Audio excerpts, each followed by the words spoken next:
Welcome to the June meeting of the Southampton Village Planning Commission. I think we're going to mostly talk about parking tonight, but I wanted to first mention two other items before we start. One is, and Mark, I don't know if you want to make any comments, but we've been working on the sewer map and plan for the village center, and I think making some good progress. So I expect in July we will have a public hearing which will give the consultants a chance to present the work they've done and for us to gain public comment. And we hope that that can move forward. So I don't know if you want to add anything. But well, we just received the draft. Right. They're working very hard, both with the legal team and the two engineering firms that we have working on it.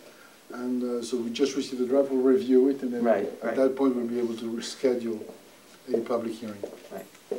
And in the FEMA zone, we had a, I think, very useful workshop meeting a month ago, I think it was? Yeah. About a month ago. And I think we're going to do a follow-up to that in the next few weeks. And we are, hopefully, we're going to try June 19th as the date for that. To do a follow-up with Nelson Pope this time, so they can go through the comments and hopefully we can come to some resolution on that. Okay.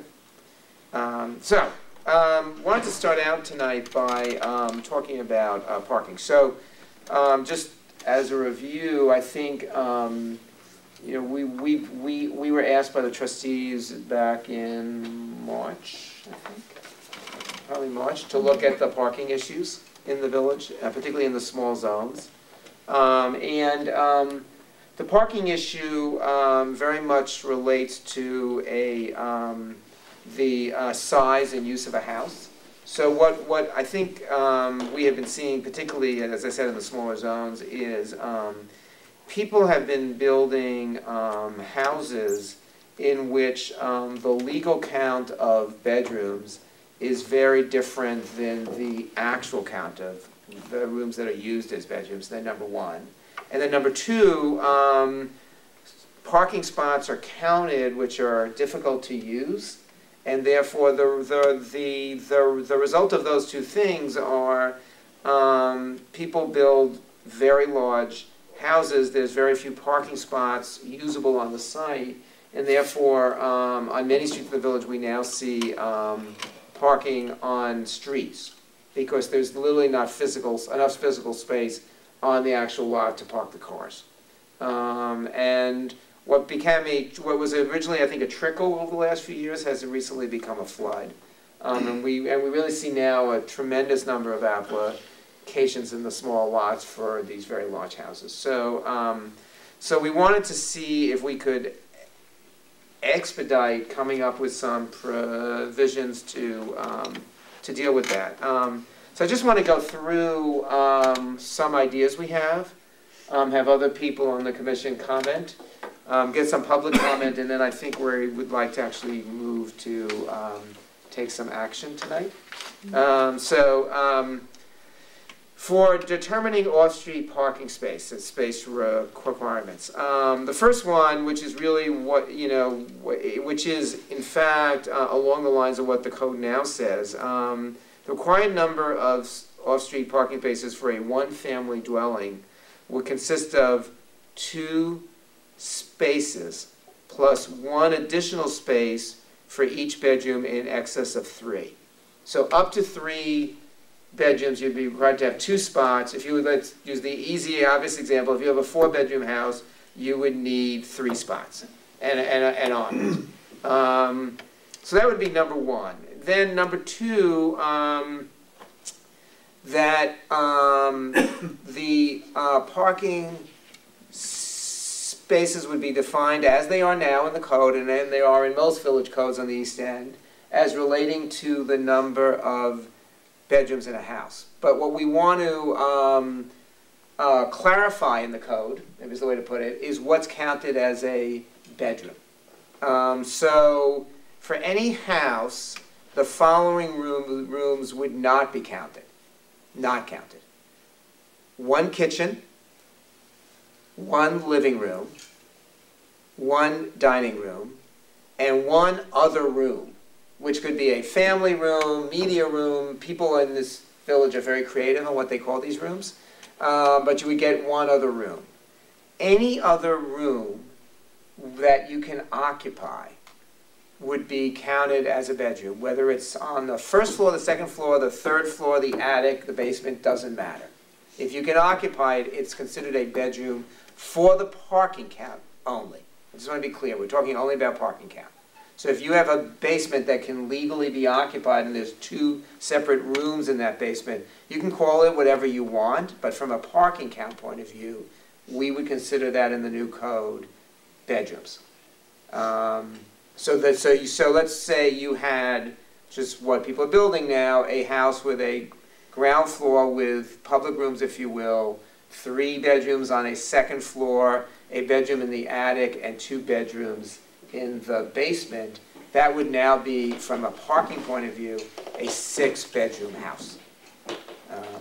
Many of us live near houses that have recently been built that is exactly what they are. Even though the code right now would consider that a 3-bedroom house, is what they're counted as now. So that's first. And then we would not count any space that could not be occupied. And in part, that would relate to a, and I think this is the one thing we want to really check, because our understanding is that may have changed, the legal ceiling height, which I think was 7.5, but I think we have some understanding that has now been reduced by the state. Right, 6'8". 6'8" is the new ceiling height. So if your ceiling height is below that, it's not counted. If your ceiling height is above that, it is counted.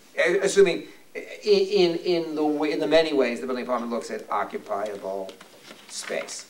Then next, any parking spot would have to have a minimum of width of 10 feet and length of 18 feet. Then we say off-street parking areas shall be designed so that each required off-street parking space is provided convenient access at a time when motor vehicles are parked in all required off-street parking spaces. So we want to put some intent language in.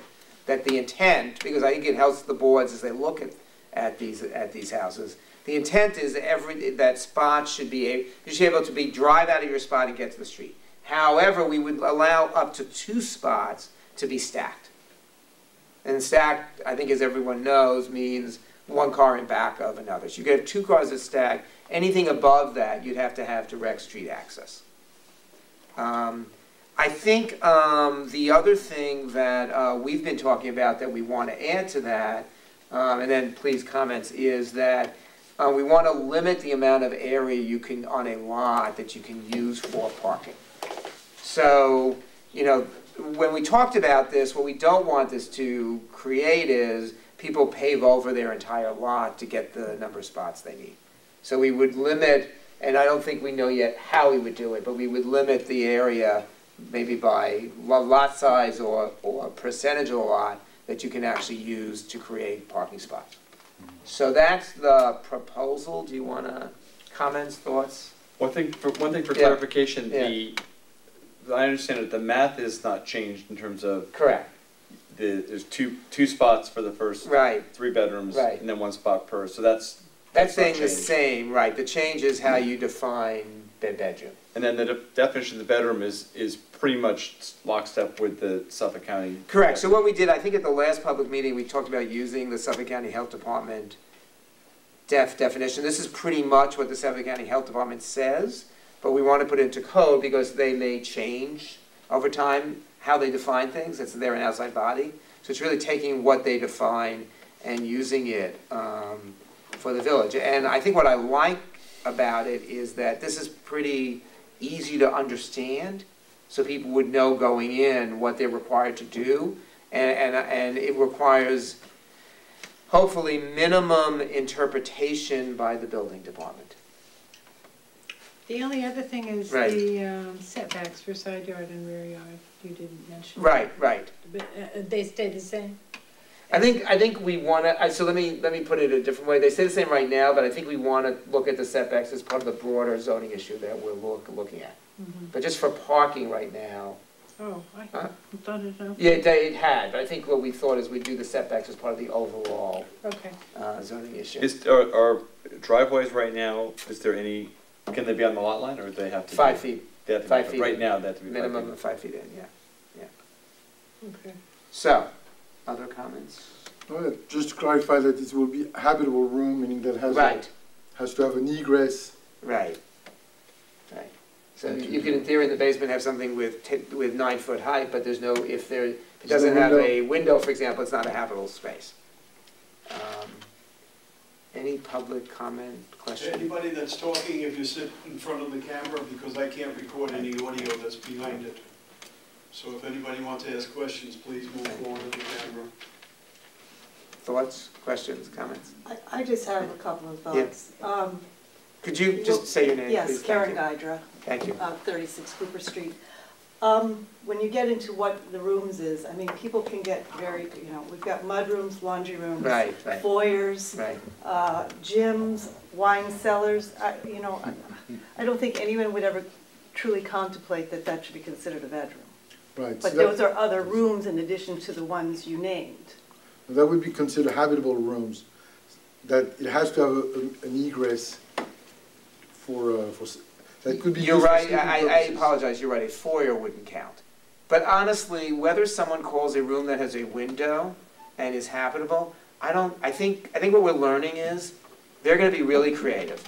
They're going to call it a wine room. They're going to call it a media room. They're going to call it a lot of things. And what's happening is we don't have the staff in this village to come back and check on people using rooms. It's not feasible. It will never be feasible. Appreciate that. So what we're saying is whatever people use it for, we're not telling people how to use it. In other words, it's not, all we're saying is for parking, only for parking, because your wine room that happens to have a window and happens to have an 8.5-foot ceiling, when you sell your house, that person may decide to put a bedroom in there, and that person in the bedroom is parking, and that's creating impact on your neighbor. So we don't really, I think, at one level, from a code point of view, we shouldn't care how it's actually being used, because that use will change. And again, the problem here, as opposed to maybe New York City, is we're not going to have the size of staff to actually inspect what's happening in every house. It's just not, we know now it's not feasible, and I doubt that's going to change. So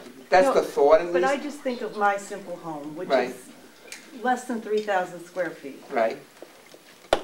I have the appropriate number right now of parking spaces, but if you count my den, my laundry room, which has another room, I have 3 additional rooms into what you're talking about. Nobody sleeps in them.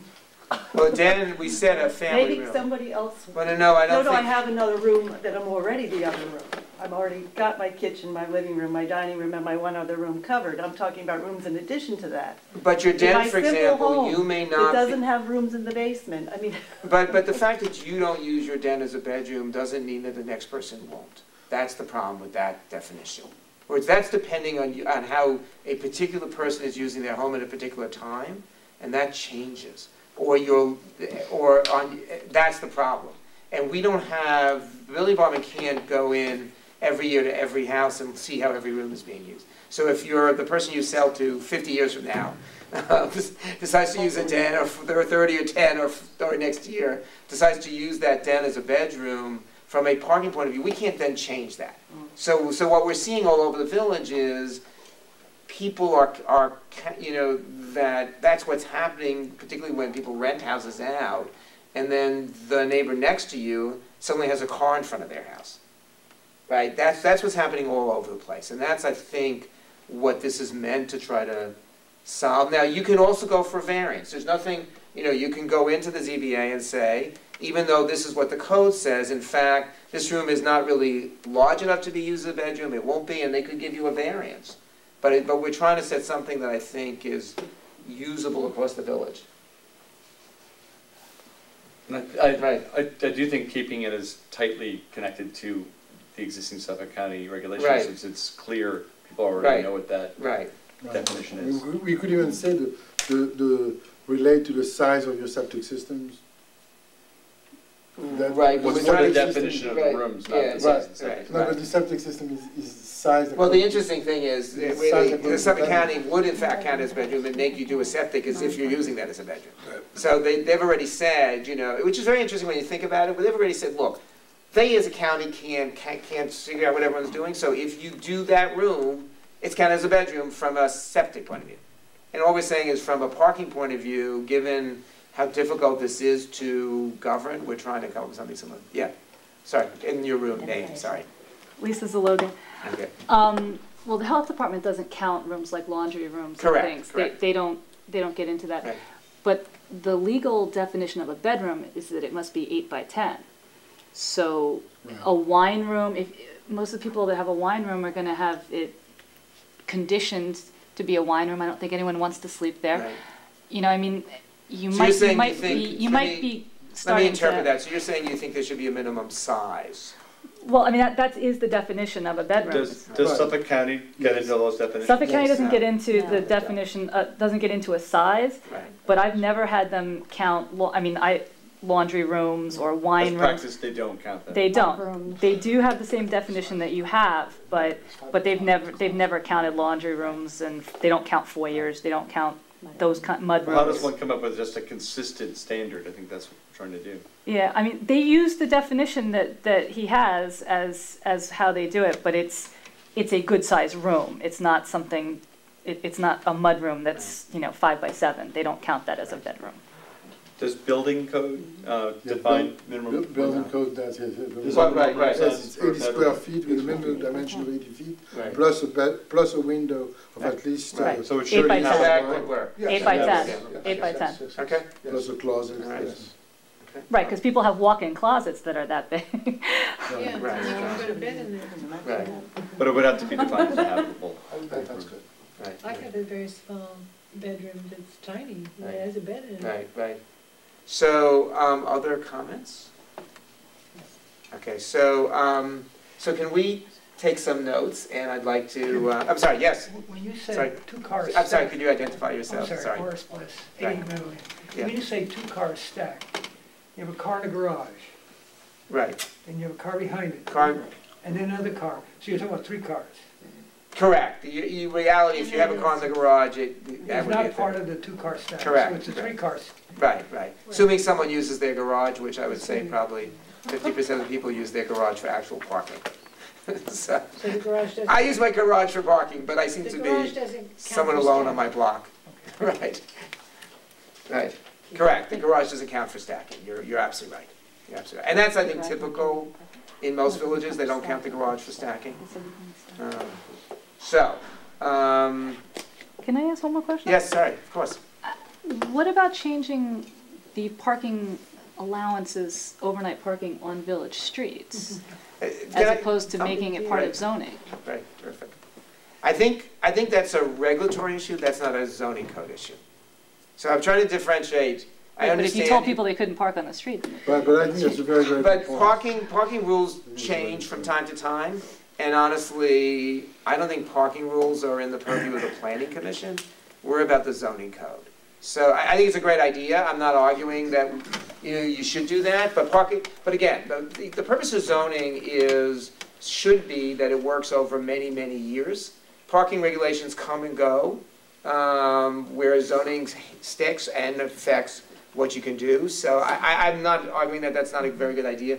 I don't think that's a replacement for zoning. I think that's in addition. I think it's Yeah, part but I think there should be an enforcement of overnight Right. parking. Right. I think absolutely. Right. Maybe we'll make a recommendation. Right. You know, It's now, just- now it's everybody's also- kids have cars, so Right. regardless of whether you have 10 spots or, Right. They're gonna have friends, you can't make them, no matter how much parking you make people put on their property, you can't make them park in those spots. I agree with you. If they're That's- able to park right. on the street, Right. they're gonna do it. Right. I mean, I just walked in, so I haven't heard the conversation, right. but in talking about the parking, and I don't know, I presume you just presented what you had, Right. what we discussed Right. before. But, I think we also have to think a little bit out of the box. Instead of just trying to define how many bedrooms and how many parking spaces based on the bedrooms, that can be arbitrary. now everything that's not a kitchen is a bedroom. It's still arbitrary, and maybe we can think a little bit further.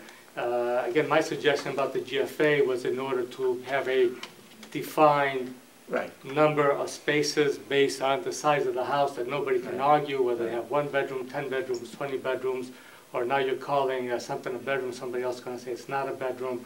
And to take this a step further, I think we have to find a way to encourage people not to park on the street. That is really the bottom line. The problem is not the parking spaces, or the problem really is people parking on the street. I don't think that's the only problem. No, I understand, but that's the main problem. That is, what we're trying to do is to keep people off the street. So I think we should go a little bit further, not just talk about the parking spaces, but how do we keep them off the street? And one way to keep them off the street is to take those areas that we find that are mainly troublesome and just make them no parking areas. There may be streets that are wide enough that I just think it's unrealistic to say that you're going to have a 6-bedroom house with 3 spots and there's no parking in the street and think that's going to solve it. It's just not going to happen. I'm not saying that, but if people know that they can't park on the street, they won't be on the street regardless, and they're going to have to make arrangements. But again, I just would caveat, we're a small village, we don't have infinite staff. We can't just solve everything by regulation. And someone's friend is parking on the street for a half hour and gets a ticket. It's very easy to say those things. I think it's much harder to, someone has a friend who stays overnight once and parks on the street, and well, they know not to park in the street. Yeah. So what they do, they're going to have to take the train, and somebody's going to have to pick them up. Because my house can only accommodate. But these are not zoning. Again, this is not zoning. This is regulation. Well, I disagree with what you said. We're supposed to give recommendations. We're not a zoning board.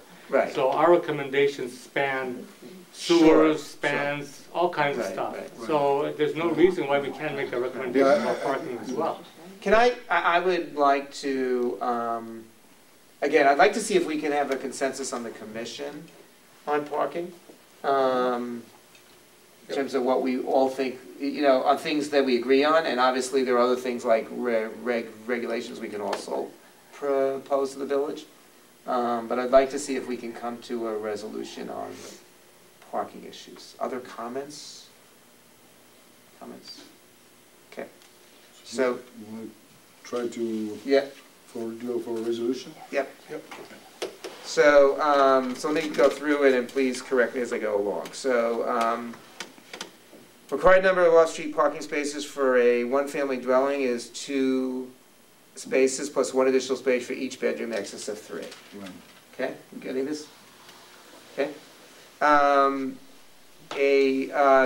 For each house, you're permitted 1 kitchen, 1 living room, 1 dining room, 1 family room, which can be called almost anything else, but one other room is probably the right way to put it. Plus the foyer. Right. Plus foyers, plus any unoccupied space. Unoccupiable space. Space. And then I think we're also saying, if I'm hearing, is there consensus that should also a minimum size for a room to be considered a bedroom? Yes, okay. Yes, or 80 square feet. Right. So that your laundry room issue doesn't appear, obviously. 80 square feet with a window. Right. Yes. Okay. And then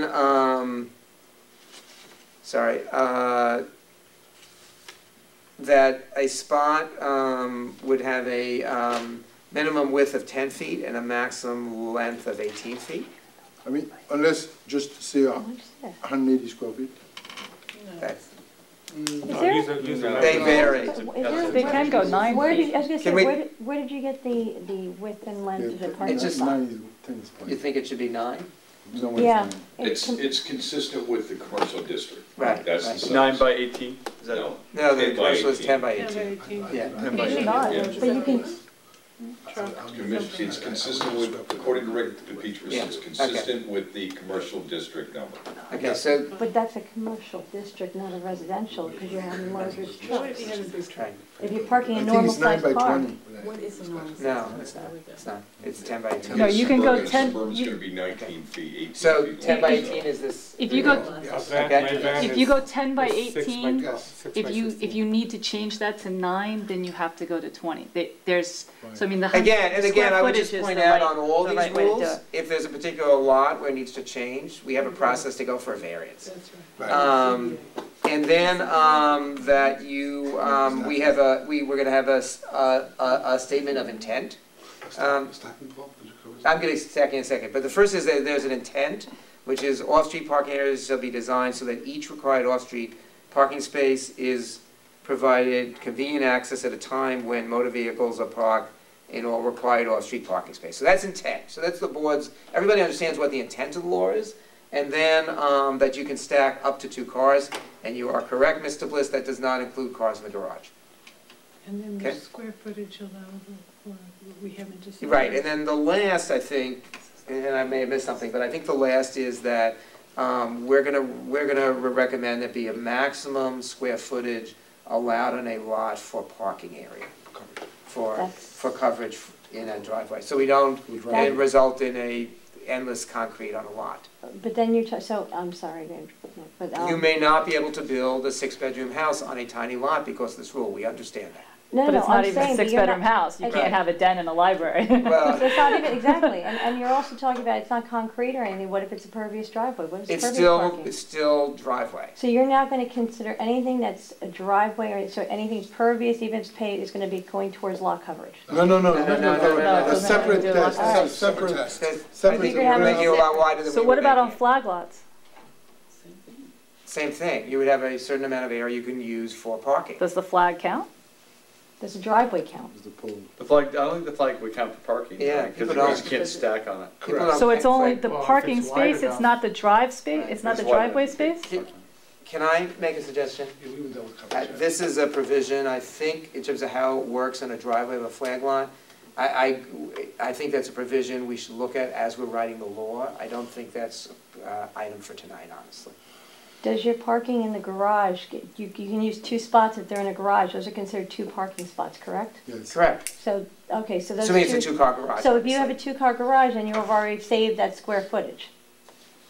That square footage won't count on your Against parking your on, parking- on your driveway on the No. property. Right. Correct, So it's correct. plus for You're having a right, garage. correct. Okay. You're absolutely correct. Okay. Yeah, sorry, I didn't catch your point. No, at it's the okay, I beginning. just, Yes, that's correct. okay. Correct. Okay, did I miss anything? No. Do we have a general, yeah, I'm sorry, just wondering, yes. I don't Comments, understand why you please. want to put a maximum on the parking, because if somebody is going to make a big parking, the bigger there is, the smaller the house. So, you know, what's the difference? Let the person decide how much parking they really want based on the size of the bedroom. Because what you're gonna result in, and is already starting to happen, is many lots that are now are virtually covered with concrete, because that's the only way people Either can get the concrete or spots. driveway. Or driveways. So you Right. end up with really changing the physical character of the village, because instead of having landscaping, and we now have Gravel. enormous amounts of gravel driveway. I mean, my thought honestly 12 years ago, Eduardo, was no one would want that. Why would they live in Southampton for that? But I'm learning that people seem not to feel that way. They're perfectly happy to live in a lot that's completely covered by driveway. I don't know why they would live here, honestly. That's not the nature of this village, but that's what people are doing. Because that's the way they're coming to the count.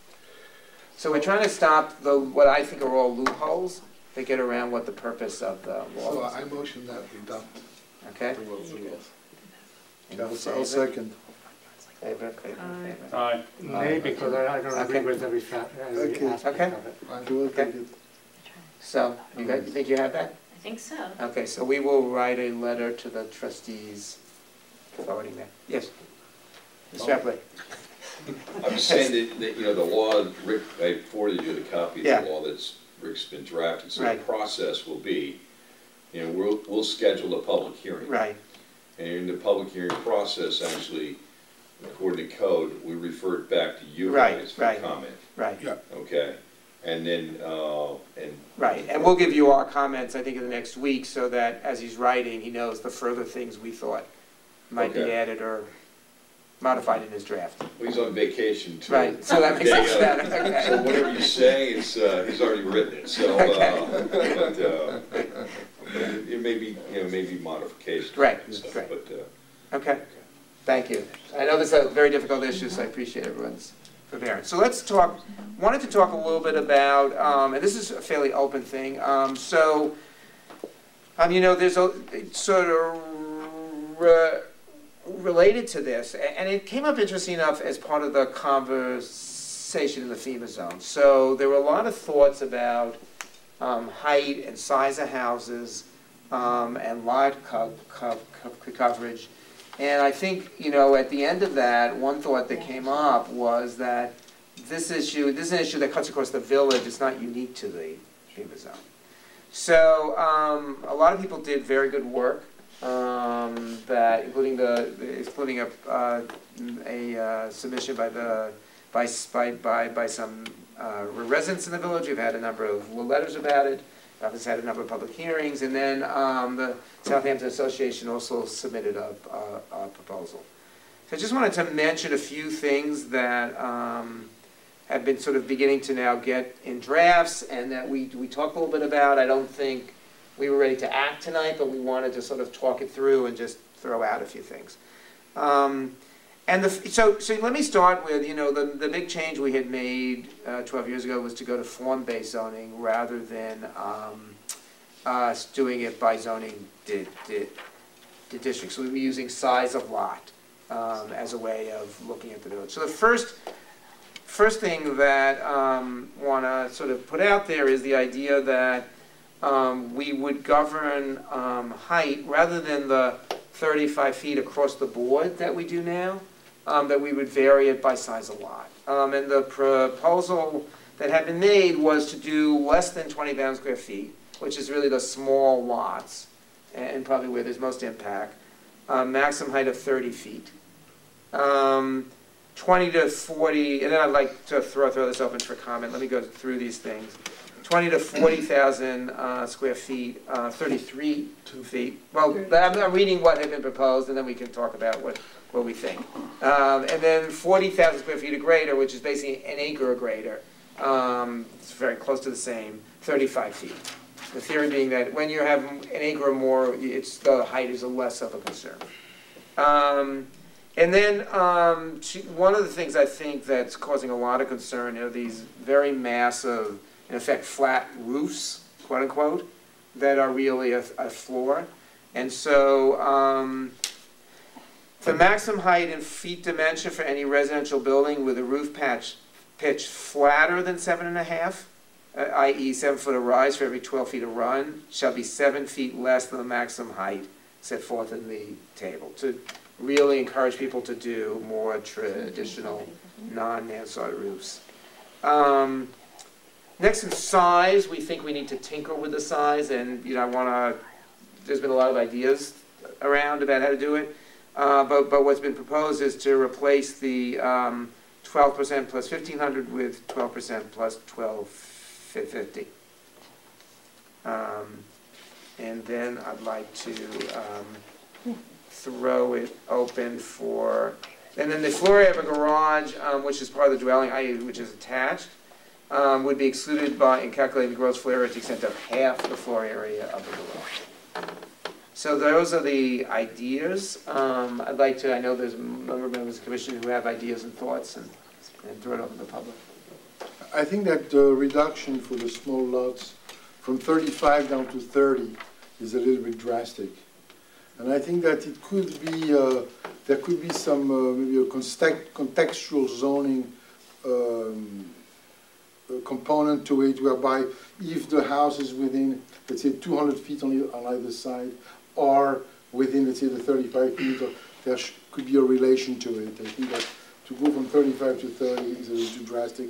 And the reduction of the floor area, I'm not so sure that it's something, I think it's not so sure that it's such a good idea. I mean, it's something that, I think it's a good formula, the 12% plus 1,500.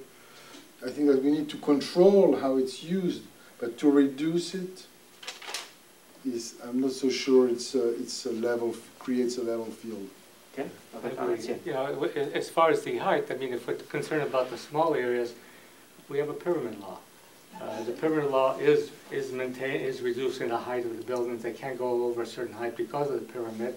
If you're concerned about the very small areas and you want to move the house in a little bit, maybe instead of 5 feet, a certain area you'll do 4 feet and 45 or something. But I like the idea of maintaining the 35 to give flexibility. I don't want to start having roofs that start getting, you know, not as pitched and shallower, because now we're trying to define just by certain sizes or zones and whatnot.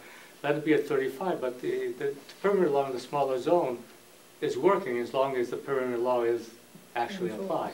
Yeah, that's a good point. We could adjust the pyramid law to the size of the lot, adjust the angle even to the size of the lot, like very often where you have a I think what I would say, Eduardo, is to my shock, honestly, because we did all those studies, people somehow on small lots are getting to 35 feet. They definitely are. Yeah, but then and we didn't think they could. I mean, honestly, when we did the studies 12 years ago, all our studies showed you couldn't get there. Right. But people, architects and planners and lawyers are more imaginative than I give them credit for, so they've managed to get there. Well, but I think it's a good proposal that the larger lots are 35 feet and smaller lots are less, which is consistent with the rest of these things. Yeah, but then why have a pyramid law? I mean, the pyramid law... Pyramid laws, there's two different things. There's height and the pyramid law is really about shape. It's about making sure the house sets back as you go up. And also height, because that's... But the pyramid law results in a height at some point, right? It's not, the pyramid law doesn't specify a height, it just says at some, at some point the lines meet. But if the shape, is in, you can get and that will lower the height. But we want to be careful here, because what's going to happen, in order to get the maximum height, the roof pitch is going to suddenly change. Well, but we're talking about doing roof pitch at the same time. Yeah, sorry. I just want to say, he just brought a very good point. You've got the pyramid law and the height, and it should be ruled whichever comes into play first. In other words, if the pyramid comes up and stops at 30, that's it. You can't go to 35 feet. But I think we should, and the problem we've got is on the 1/3 acre, 1/4 acre, and 1/2 acre lots. Right, I agree. 1 acre and up, we're not having the problem with. Right. And it has to be addressed, and I think possibly changing the pyramid law on those smaller lots, changing that height restriction, going from 5, dropping it down to 4, maybe 3, and then 45ing it up. Then... Or changing the angle even. Whichever comes into play first. I think one thing we are trying to do, just generally, is modify the law as much as we can rather than totally change it, because it gets very complicated. So you could modify the pyramid, maybe is one way to do it, but it's just, I would try to stay much more. Robert? Yeah, I think the other things we talked about was looking at coverage. Right. Why don't you talk about that? What's included in coverage? Well, I think coverage kind of dictates ultimately feet. So I think we want to look at what's reasonable coverage, what's included in coverage, and also what counts in GFA. 3rd floor space, and that counts or excluded in how it's calculated. Right. Well, I think to go back to the point of the height. I lost my train of thought. Okay. Eldon, Laura, comments? No, that's fine. Comments? I think that the concept was addressing the smaller lots. Right. And not penalizing the larger lots. And, just modifying. Right. Yeah, also the GFA, I would keep the same. It used to be 2,000, which was reduced to 1,500. Right. It's a death by Well, the GFA conversation, we might look more at the exemptions. That might be the bigger issue. Right. I guess I agree with you. One thought is, rather than, probably not be what the formula says, but rather the amount of space that people is not now currently being included in the GFA calculation. Exactly. It's exemptions. Right. There's some loophole as to the 3rd floor that really should not be there. Right. So if you tighten that up, any habitable space should be counted on the GFA. But the 3rd floor, we already addressed the GFA. That is, the way it works is if a space is at least 7.5 feet, it counts towards GFA, except for one third of the total. The reason we did that, the 1/3 of the total, was to encourage people to maintain a pitched roof. Because if you just count the GFA, then maybe they don't want to pitch the roof, so they don't get counted against the GFA. So we figured that 1/3 would be the center, allow for the pitched roof. If the space beyond the 1/3 is 7.5, that gets counted towards the GFA. Right, so one way of solving that might be to reduce what you can have in the rest of the area. There should be no... what do you mean? Or it's rather than 7.5, maybe bring down the height of what you can have in to claim it's not habitable. Well, with 7.5 is because to have a habitable space you need 7.5 Well, or they more. reduced it to That's why we did 7.5. Maybe instead of 1/3, you want to say, well, what do you got to watch out? Because you want to maintain the pitch. Susan, yes. I have noticed that, what is the definition of a pitched roof? Because in some of these decisions, I call it, it's not mansard with a little pitch somewhere, but they count it as a pitched roof. But if you look at these buildings that are going up, even large ones, there's a flat roof, then there's a little part that's pitched. Right. But I consider, if you were to take the Google view, let's say, and look at these roofs, right. I'm not sure that the code needs to actually define.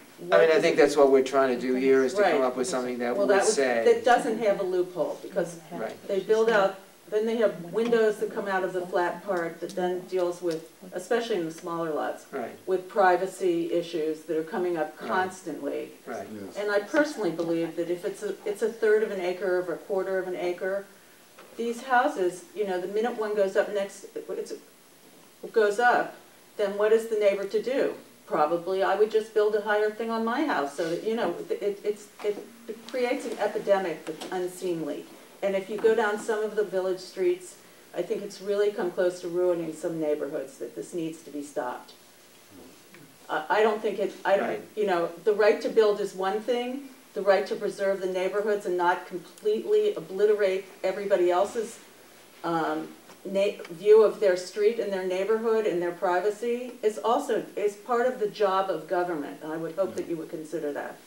Well, one of the things that is one of the items would be to also include the verification of the height at the end before the CRO, because right now there's no verification. Although the plans are submitted, what has been built is not verified. And what would happen if it were determined that a house was too high?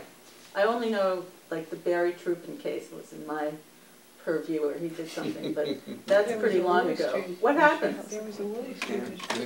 Oh yeah, but they let that go. They let him go.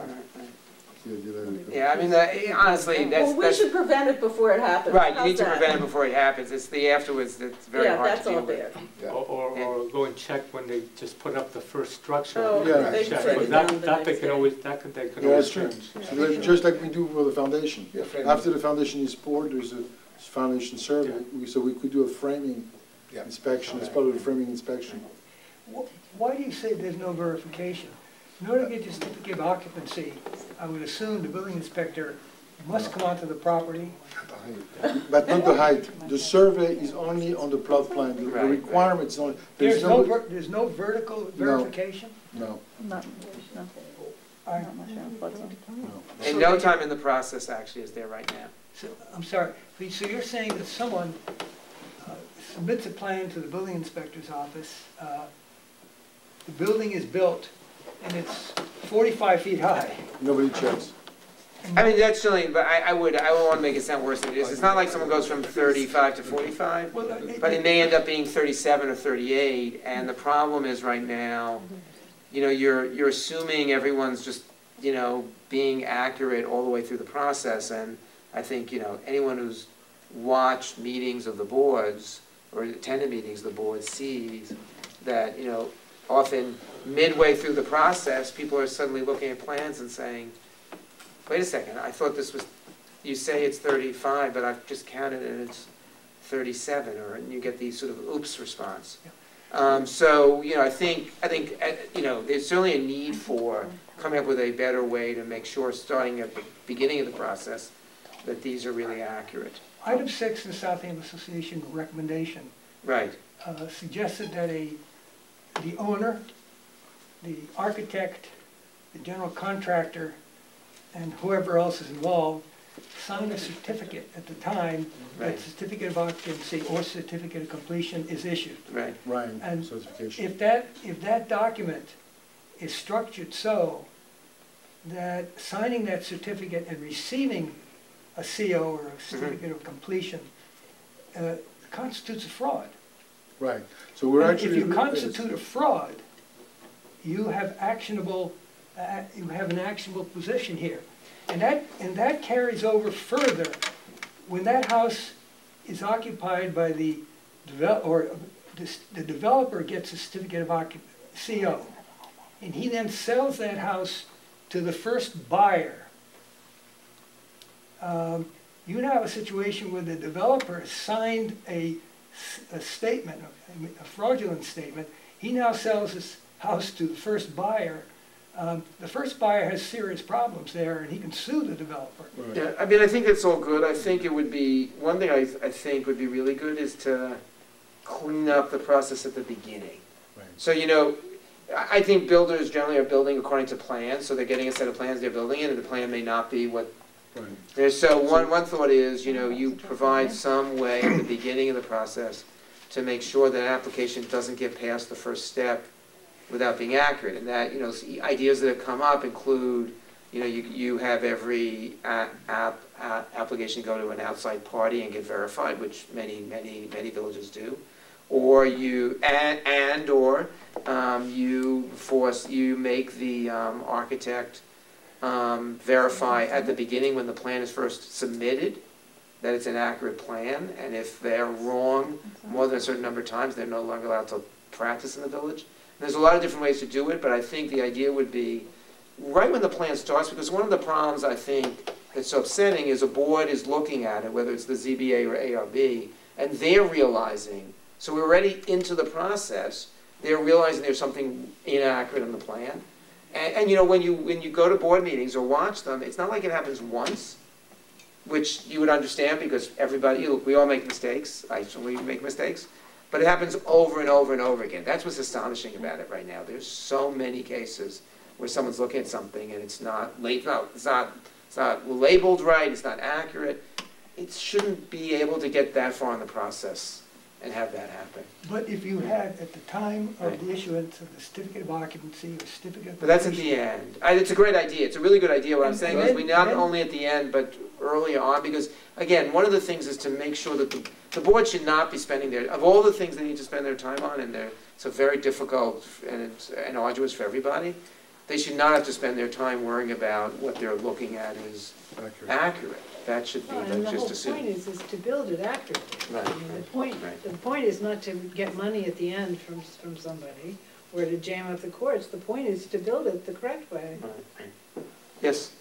Excuse me, and I don't want to be argumentative, but isn't that the whole reason why you have signed and sealed architectural plans that are put in front of the board for ARB? They have to be signed and sealed, which means they're putting their license on the line that they are accurate.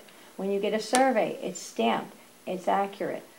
I'm a little confused because all the architects I deal with, at least in the village around here, there may be a mistake 1 in a million times, but usually by the time you've gotten it's been vetted so many times that I have not had the experience that you're saying where somebody has submitted plans or I've obtained a building permit for a client that wasn't built to what it was permitted for. All I can say is so, watching the board meetings, I go to there seem to be a lot of I am those at cases. the ZBA almost every month. She's at ARB pretty much every time. I have not seen what you're talking about, and I'm not an idiot, but I'm just saying that you have licensed professionals who are giving plans to the boards and everything and they're supposed to be built. Once in a while when there has been a mistake with placement, I haven't seen it with height. I've seen it where somebody staked out something wrong and they've had to either come back to the ZBA or they've had to remove it. No, but I think that you, in theory, what you're saying is true, but in many jurisdictions, there is a peer review. When you submit an application, they give it to another licensed professional. Because licensed professionals, architects and engineers, get a lot of pressure. It's a very competitive field. They get a lot of pressure from the clients. And sometimes they just won't mention the dimensions that needs to be looked at. Or they just won't mention that the numbers don't always add up properly. You don't list all of the dimensions on the drawings. Again, so this goes back to then having a checklist. We talked about this a year ago. If you have a checklist that says you have to have X, Y, Z, You walk into the village of East Hampton, you walk into the town of Southampton, they give you a checklist. You have to show these on a plan. They look, they're not on the plan, sorry, you're going back. And you're putting them on a stamped and sealed architect services. They're guaranteeing those numbers. That's what I'm saying. I think the benefit of a third-party review, which a lot of places is becoming increasingly common, I would say. There is no place, and I'm sorry to interrupt you, but I do all the municipalities out here, not one other government out here or agency has what you're talking about. Okay, well, I will tell you, almost every single town in the state of Connecticut has it. Almost every single town in the state of California has it. Almost all of upstate New York has it. And so the I'm from upstate New York, they don't. I don't want to argue, honestly, but the concept is that you would have a panel of outside reviewers. Every application would just automatically go, and all their job is to verify that everything is accurate and meets the resolution. And in those towns where they do it, I think it's a tremendous aid to the building department in dealing with, particularly in a building department in a town like ours, where, at least, and I'm wrong, I perceive them as having an enormous workload, and it's very hard to keep up with. And this also takes, this is one of the reasons that they do it in many small towns in the state of Connecticut, that I will pledge is the case, is because the guy who's the building inspector runs it to the grocery store, meets the neighbor who's building the house. The third-party reviewer isn't in that situation. So they don't even know the person, they don't know the house. They're just reading the code, looking at it, and writing a report to the building department. This is what's in accordance, this is what not. It takes the sense, which I think one of the issues in the village right now is whether people are, let me actually put it with a whether they're accurate or not. People have a perception that things are being built. That I will swear by. People perceive, whether, and they may be 100% wrong. People certainly perceive that not everything is being built in full accuracy. And if you could have a third party verify it, I think it would take that perception away. Because someone else has checked, who has no stake in what's happening. But what if you hire more people than for the building department? It's very, the decision to hire a third party is to take it out of a local person and say, we're just going to have a third party reviewer say, again, this is an idea, people may think it's a terrible idea. I like it only because I think it takes away that person is under no pressure whatsoever. They're just getting things in the mail, and they're reading it and saying, okay, what am I saying? But also the other person is a licensed person. Right. Whereas not the people at the building department are not. And when you're a licensed professional, you worry, you want to make sure that you do a proper job. And that's true. Right. That's right. The person that handed in the drawings that were stamped on the person who handed the drawing maybe under this, you see, he works for his client, and his goal is to get it approved. You're absolutely right, but I will tell you that I work in this village and I work in the town, and I would never put my license on the line, and I would never risk my reputation with the building department and the board just to get one client an extra 100 square feet or something. I find it very hard to believe that somebody is willing to do that for one client. It's just. But I do agree with you that it will take the perception away, because I think people are wrong. The perception's there for sure right now. The perception is there, but I do think it's wrong. But I mean, I agree with you. It will take that away. And I will tell you, when I've called the towns that have this third party, they love it. Yeah. They say it's just made the process so simple, because everybody coming in, it's totally arbitrary. So there's usually 3 or 4 on a panel. It's totally arbitrary which one it gets sent to. They send it back to the building department. The building department now is a tool. The building department just takes that and says, okay, my outside reviewer says this is wrong. So it makes it very simple. And then if someone, way through the process, starts complaining, they have the record that they have an outside reviewer who looked at it. It just makes it a very neutral process, which I think is... You confirm the square footage, right. You confirm the height, you confirm that the numbers add up, you confirm all those things. But, Right. I don't know. I think, though, you really should revisit about having the checklist. Right. I think the checklist is a great idea. I think that's a big thing. Yeah. And I think the reason, and I don't mean to be fighting about this or over it, just it's not anywhere else in this, out on the East End at least. Right. It's a long enough process as it is to get a building permit in this village with what you have to go through ARB. If you're in the historic district, you've got to wait a month, if not 2 months, for your decision. And I'm not trying to expedite per se, but if you could hire one more building department or have somebody full-time who could do this, and in-house, great. But if you're talking about now giving outside peer review, and that's another 2 or 3 months. No, the place, so I will tell you, I know another town just applied for a permit for a house. It's 2 weeks for the outside reviewer to do his review. So the process there is so much faster than here, because the building department in 2 weeks now has a full review. They're now using that review and meeting with the applicant to go through what they found. It's such a simpler process than trying to have a building inspector who has more and more and more applications, is struggling under them, is trying to cover everything, has people coming to his desk asking him questions.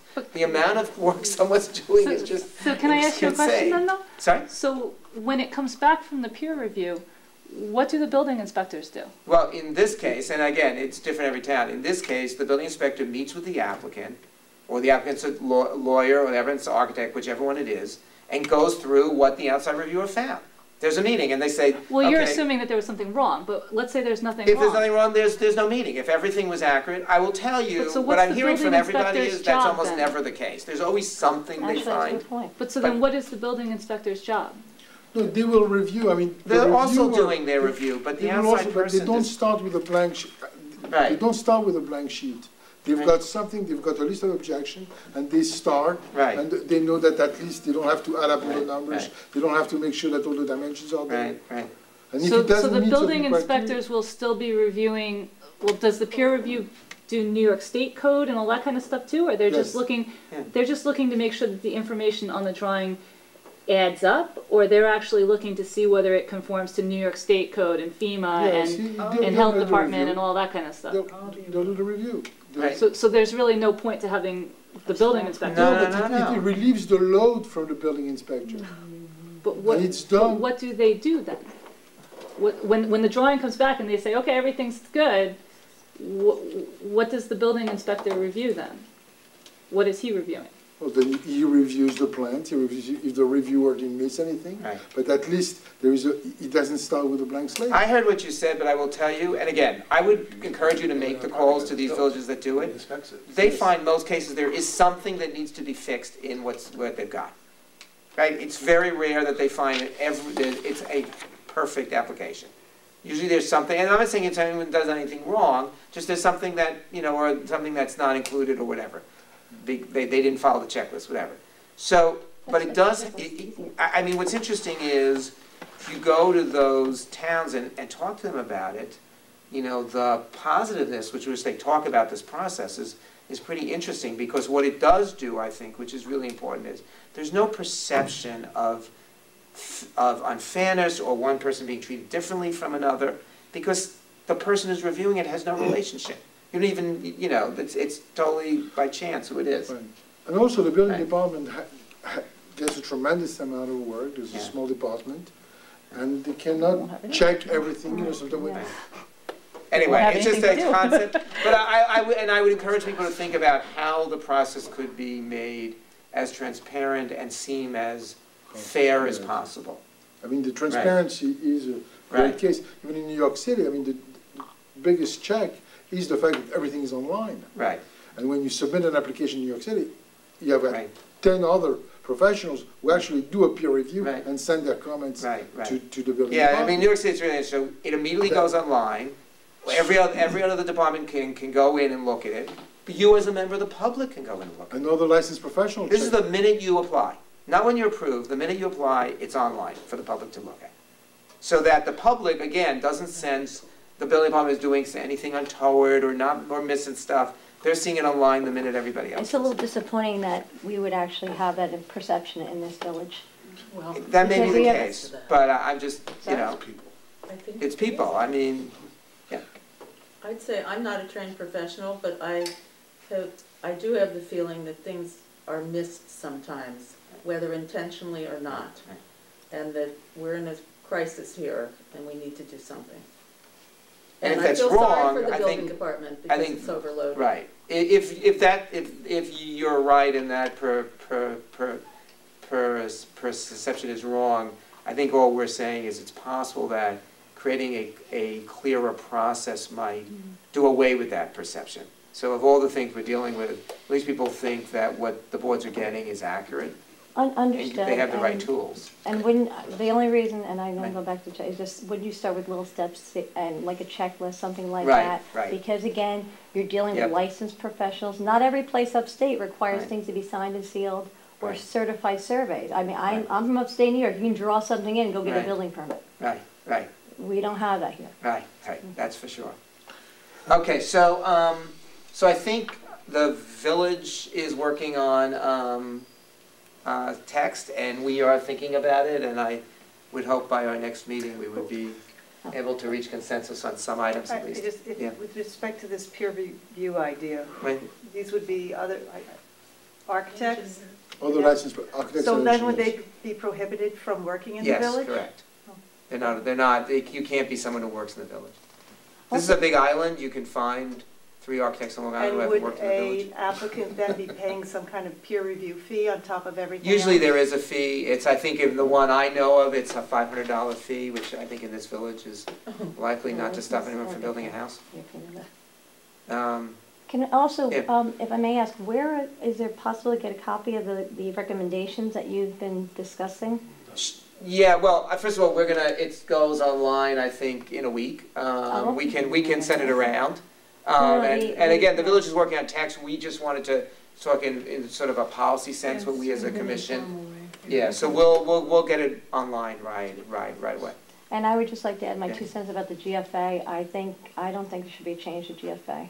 I think it's really the architecture. It's not the way GFA is allotted.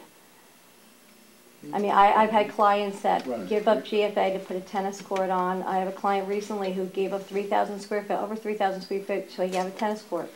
I think what you did 12 years ago is fine. It doesn't live on my street, is all I can say. If that hasn't happened on my street yet, I'd be really happy if someone on my street did that. But I'm saying, they seem to all be building the biggest possible house. It does happen. Right, it's the maximum GFA. It has to do with smaller lots. Yeah. I mean, that's the whole point. Yeah.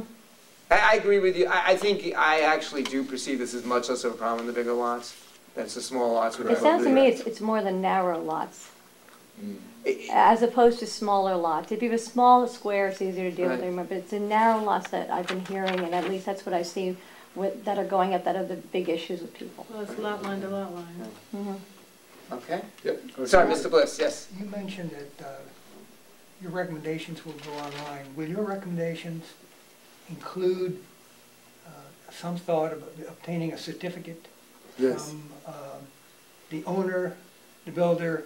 Well, no, I should be clear. This was just about the parking that we're doing at this point. Just the parking. Okay. Yeah, sorry. But we are in the process of reviewing the process, the submission and application process.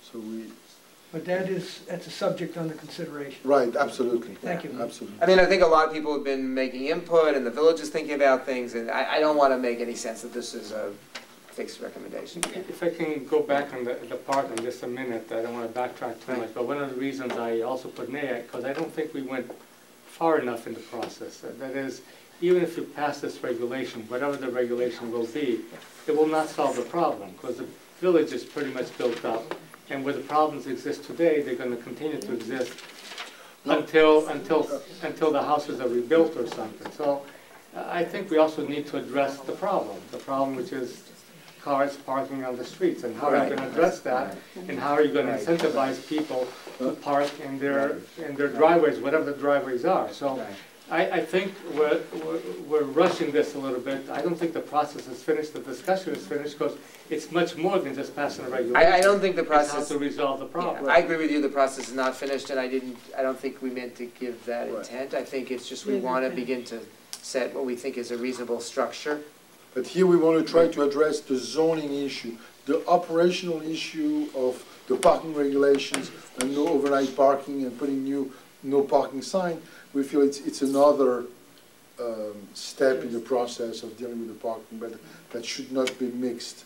That maybe it should be reviewed more like from with the Department of Public Works as to which streets. What I'm saying, if you can incentivize people to park in their parking spaces, you may not even have to change the regulations that we have right now, because people won't be parking in the street to start with. I think a lot of the parking on the street is because let me talk about my block. Where I see people parking in the street is where there are quote-unquote parking spots that are not really spots. And so people really can't live in real life park in them, even though they may be counted under the current code as parking spots. And so people inevitably end up on the street because that's the only spot. Right, because they're stacked together Right, with right, around. right. And if you look at recent applications, they're showing, 6 stacked cars, and that's how they're getting to the parking count. And we know that people don't do that. Probably cars that don't belong to that house, probably. In the summertime, it's probably visitors and things of that nature. There's some of that, and there's also some of, in the summertime, people with larger houses tend to often rent them to people who are occupying many bedrooms. Right. So the idea is, if they can't park on the street and they have to park in the parking spaces, they'll maximize the cars into the parking spaces. If nobody else can park, you're going to have to find other ways to get here. Right. That's why I'm saying Can't regulate that. the regulation may not be necessary if we can find a way to regulate the parking. That's true. And I just have one other question. I'm sorry if I was late. I just was wondering if there's been any discussion about, we still have the FEMA moratorium going on. Any discussion about draft legislation or anything? I know we were on the meeting and I haven't heard anything since I think there is. We're getting some further input. I think there's going to be a hearing. Mr. Mayor, we talked about maybe doing another workshop meeting like we did last month. Okay. I talked to Chick, and so they're still working on the stuff that you've requested. And when we're done, we'll get professionals together and get feedback on that. Right. So some of the stuff will be code changes, some stuff will be guidelines that will fit. Rick DePietris was looking through it all, trying to say, this is realistic to codify, and this will be guidelines around it. Right. Sort of what we did in the Village Center, where there are things that are in the guidelines, and then things that are in the code, because some things in the guidelines may not apply in every case, but give, hopefully, people a way to understand what the intent was. Okay. Very good. Good. Thank you. Next meeting is July 2nd. Right. Start here July 4th. It's going to be July 2nd, and then in August will be... We're trying for the 6th. No, It's the June 19th. August 13th. August 13th. Okay. That'll be very good. Thank you. Thank you. Thank you. Thank you. Thank you.